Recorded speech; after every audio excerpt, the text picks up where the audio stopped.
For those of you who don't know, Foxtel is the largest, well, the only paid subscription TV service in Australia. It has recently been bought by a mega sports streaming service. This is what I want to talk about. So let's dive in.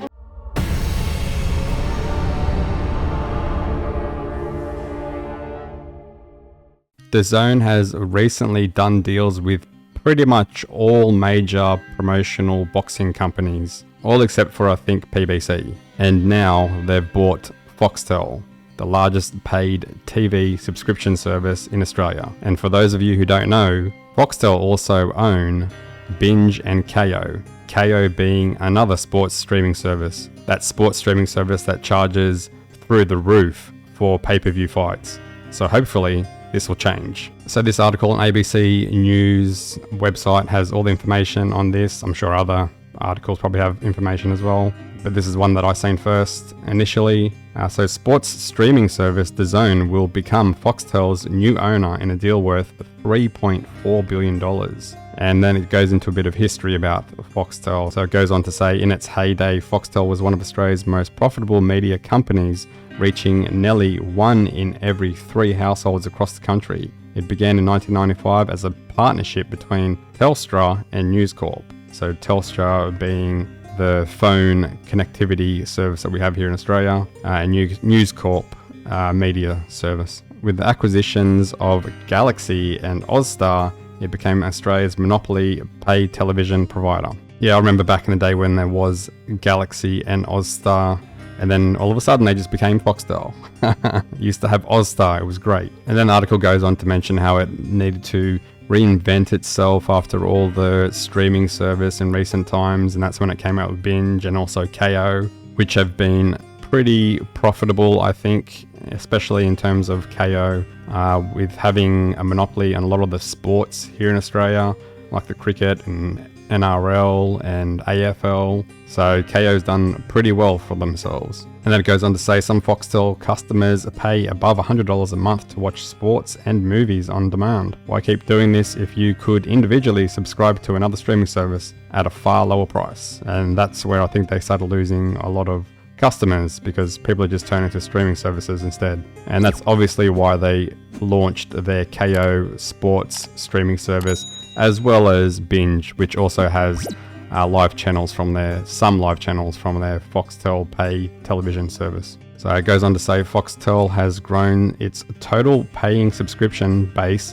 to 4.7 million people, but growing revenue is getting harder. And with new rivals Disney Plus, Paramount Plus, and expected to launch early next year of Warner Brothers Discovery's Max, which includes several popular HBO shows currently on Binge, it's harder to maintain an edge. So it goes on to say that 65% is owned by News Corp and 35% is owned by Telstra. And the article continues, DAZN now has 20 million subscribers across 200 countries, with the rights to over 75 sporting companies. The Foxtel purchase allows the UK company to increase its offering with AFL, NRL and international cricket rights. So that's pretty much the 3 major sports here in Australia.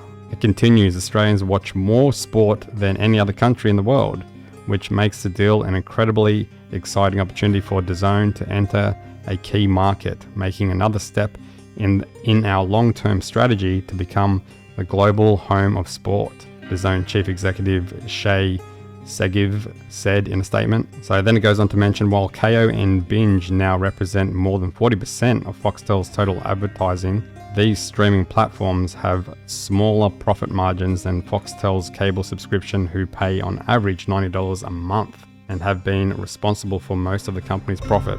Can't believe people are still paying $90 a month for a TV subscription service. Crazy. So here's where it's good for News Corp and Telstra. Once the deal is complete, News Corp will own 6% of DAZN and have a seat on its board. Telstra is also selling its stake in Foxtel and taking a stake of about 3% in DAZN.